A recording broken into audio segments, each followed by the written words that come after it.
Sangamner police ठाण्यात एका तरुणाच्या विरोधात आईने दाखल केलेला गुन्हा मागे घेण्यासाठी आईच्या 12 वर्षीय मुलाचे शाळेच्या मैदानातून अपहरण एका आरोपीने केल्याची खळबळजनक घटना निरगुडसर तालुका आंबेगाव येथे घडली आहे.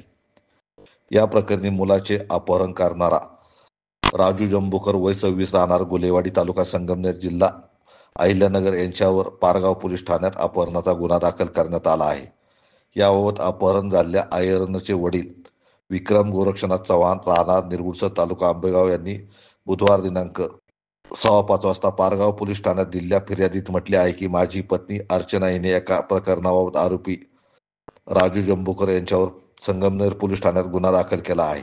हा गुन्हा मागे घ्यावा यासाठी आरोपी राजू जंबूकर यांनी माझा मुलगा आयर्न विक्रम चव्हाण वय वर्ष 12 याला तो शिक्षण घेत असलेल्या निरगुडसर गावच्या हद्दीतून पंडित जवाहरलाल नेहरू विद्यालय येथून बुधवार दिनांक 11 रोजी दुपारी 12:30 वाजण्याच्या सुमारास कशाच तरी आमिष दाखवून पळून नेले आहे.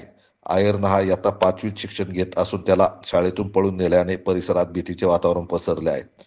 पुढील तपास पारगाव पोलीस ठाण्याचे सहाय्यक पोलीस निरीक्षक नेताजी गंधारे यांच्या मार्गदर्शनाखाली पोलीस उपनिरीक्षक भाऊसाहेब लोकरे तपास करत आहेत.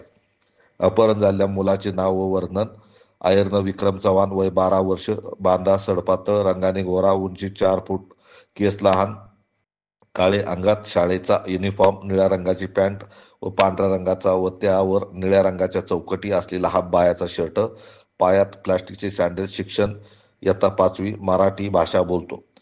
आरोपी राजू जंबूकर याच्यावर संगमनेर पोलीस ठाण्यात विविध गुन्हे दाखल करण्यात आले आहे.